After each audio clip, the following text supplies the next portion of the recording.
হরে কৃষ্ণ, জয় জগন্নাথ। কৃষ্ণ কথামৃত চ্যানেলে সবাইকে স্বাগত জানাই। আশা করি রাধা মাধবের কৃপায় এবং ভগবান জগন্নাথের কৃপায় সবাই খুব ভালো আছেন। 11ই জুন 2025 সাল বুধবার শ্রী শ্রী জগন্নাথ দেবের স্নানযাত্রা মহোৎসব। সকাল 9টা থেকে দুপুর 12টা পর্যন্ত স্নানের সময়। স্নানযাত্রা কি না, জ্যৈষ্ঠ পূর্ণিমার মহেন্দ্রক্ষণে জগন্নাথকে স্নান করানোর যে আয়োজন, সেটিই হচ্ছে স্নানযাত্রা। স্কন্দপুরাণ অনুসারে রাজা ইন্দ্রদ্যুম্ন যখন জগন্নাথ দেবের কাঠের বিগ্রহ প্রতিষ্ঠা করেন, তখন থেকেই শুরু হয় এই স্নানযাত্রা উৎসব।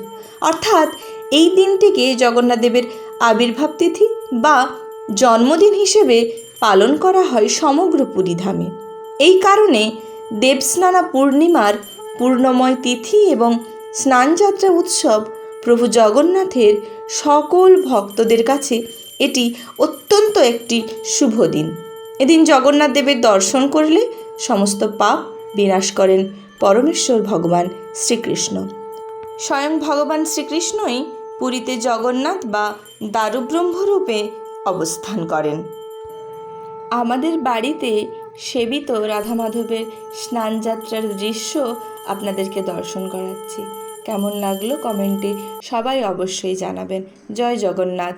নীলাচল নিবাসায় নিত্যায় পরমাত্মনে বলভদ্র সুভদ্রাভাং জগন্নাথায় তে নমঃ। জয় জগন্নাথ বলরাম সুভদ্রা মহারানী কি জয়।